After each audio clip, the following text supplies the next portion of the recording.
Hello guys, welcome back to AWMFX. Good morning, good afternoon, good evening, or good night, no matter where you are. Hopefully you guys out there are doing great, earning a lot of money from the market, and of course taking great care of your health. Alright, so just to let you guys know, the fourth batch of the mentorship is going to start soon. For those who wanted to join, do click, should I say, contact my assistant. All right, contact my assistant. His name is Hans. All right, so there's a link on the description there. Okay, and just to warn you guys, all right, just to warn you guys, please take precautions. All right, I AWFX, I don't ask money for investment. All right, I don't ask cryptocurrency for investment. All right, and then if you find that anything suspicious, please do let me know. All right, so far I've seen quite a lot of duplicated of my profile on Facebook. All right, so I hopefully that you guys are vigilant. All right, just to let you guys know about that. All right, so take care of yourself, don't be fooled, don't get scammed. Okay. All right, so what I will share with you today is more about psychological, emotional control. All right, I just want to share with you a setups. All right, a type of setups. So this setup is actually a very profitable setups. Okay, it's called QMTR. All right, it's QMTR or IQM, ignore QM. In my native language, it's called Quasimodo respect. Okay, so what is it about? It's about a QM has been ignored example. I'll just give you a few examples. So let's assume that we have a QM right there. All right, QM. So a lot of us, we expect the price to reach back into this area and drops. Right, this is a QM because there's a break of structure, all these things. Now, what happened here is that instead of breaking down, all right, coming down, the price continues to goes up, all right, ignoring this QM. Okay, so giving us a chance that that it gives us a chance that when the price reach this area again, it will become a trend continuous type of trades. Right, so this is for the buy. So for sell should looks like this. Okay, so let me see. All right. Okay, so there's a break of structure, and then the price reacted and then it drops. Okay, so as the price came back into this area for the future, it will drops. Okay, so this is for a sell, this is for a sell, and this is for a buy. Okay, now what I'm trying to show you now is not only this setup. All right, it's not about setup. Sometimes trading is like that. All right, I need to let you guys know. I'm not sure about what other strategy or method other people's been using.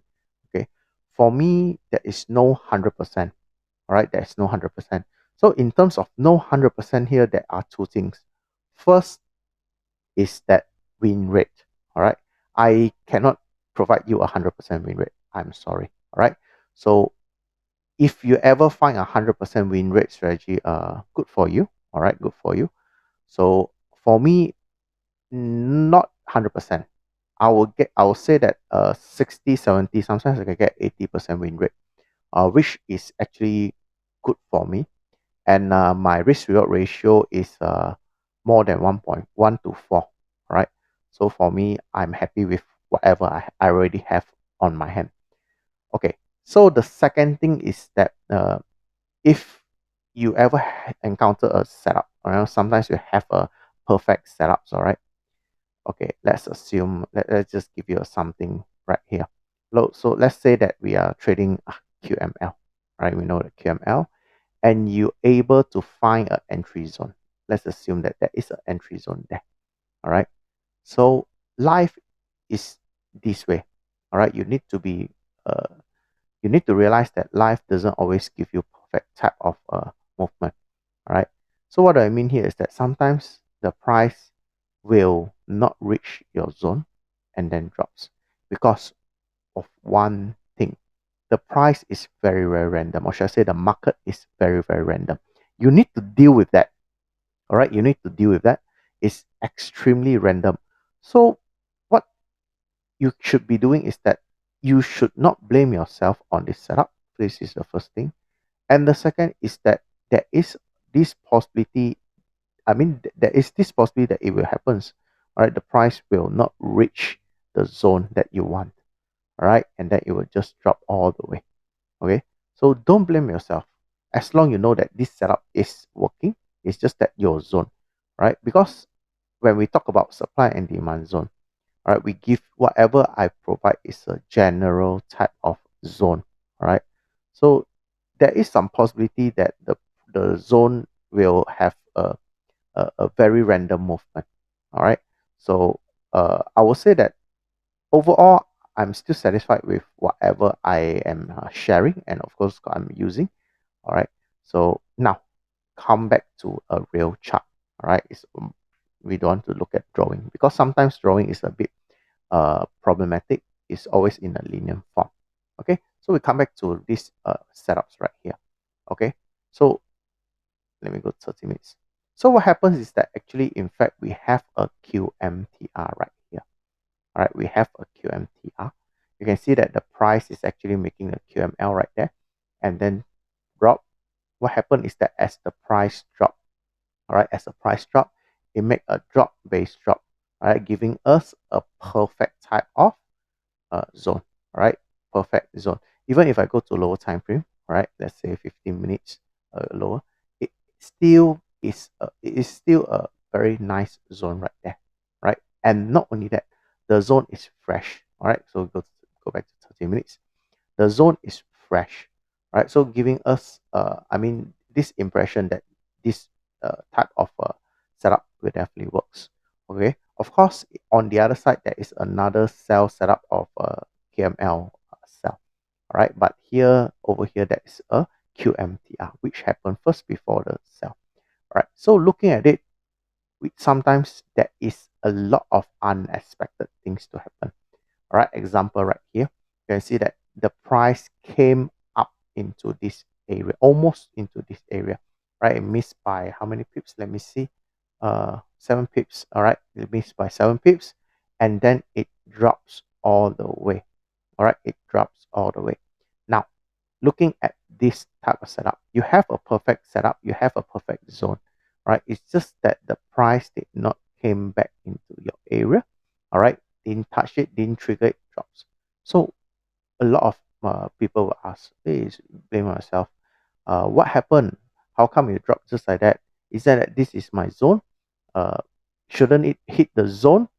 There is nothing as shouldn't it, all right? You need to remember one thing. I always tell a lot of my students, if you don't learn how to become a humble, all right, when you face the market, one day the market will definitely will humble you, all right? So this is part of the reason. Okay, so when the price drop, all right, so it dropped, not only dropped a little bit, it dropped quite a lot. Okay, forget about it.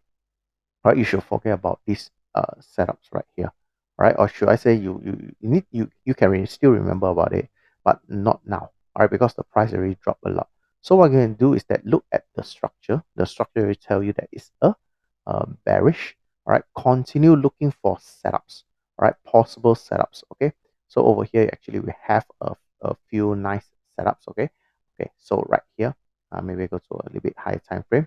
Okay, so when you go to a little bit high time frame, you can see that over here, all right, over here, okay, the price is actually having a lot of SSR, all right, a lot of rejection, all right. You can see a lot of wicks from here, SSR, SSR, SSR, SSR, SSR, all the way, all right, a lot of SSR. Let me put a line for you. Okay, can you see a lot of rejection along the way from the top and the bottom?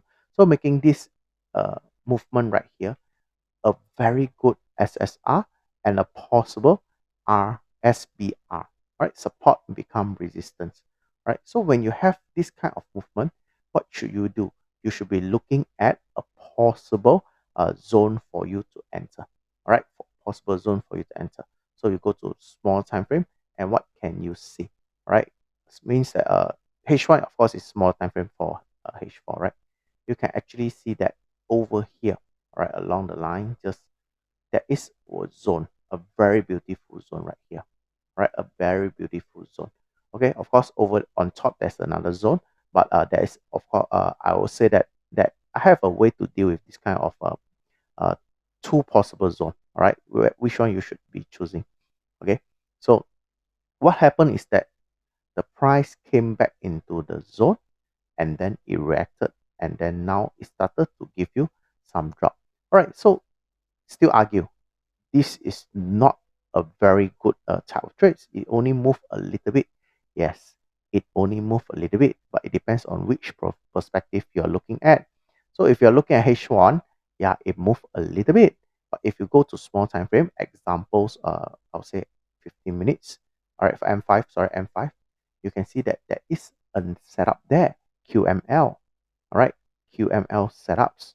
All right, so in this case, there is always a possibility you can get another setup into another setup. Means that you can actually stack up your trades, right? One is on the H1, one on the M5. So when you have stack up trades based on different setups, what you do means that you double your risk reward ratio. All right, risk reward ratio will double up, and not only that, all right, you can look at how the price movement is. This is a downtrend, all right? It has broke a lot of structure, means that there is a possibility the price will keep going down. Okay, so what happened if it went up the next day, all right, or should I say on the morning after the weekend? Let it be. All right, you should be able to push your stop loss into break even because it's already weekend. All right, it's already weekend. You cannot predict what will happen during the weekend. Okay, so in this case, you need to look at how you approach a setup. All right, so don't cry over spill milk. All right, if it happens already, let it be. All right, look forward and see is there any possibility the price will give you another type of setups. All right, and then within setups you look for a different setups again. All right, with all the different setups you can stack up your trades, and then you might get some good profit. All right, and be careful, one more thing just to warn you guys, don't try to have any uh, pending orders, all right, nearby, all right, nearby the price during weekend, because throughout the Saturday and Sunday, we really do not know what will happen. This is of course through my experience. Sometimes there is maybe some war happening or on the around the globe, or maybe there is some disasters happens, right? Which will trigger the price movement heavily on the early of the Monday, or should I say the when the market opens, right? It's very, very dangerous, right? So hopefully you guys gain a few tips on trading supply and demand, and of course trading of forex. All right, overall is forex trading and uh, commodities trading. Right, so if you guys like the videos that I do for you, please do give me a like, thumbs up, and of course subscribe to the channel so that I can you can get more education videos such like this. All right, so that's all for now. See you guys then. Bye.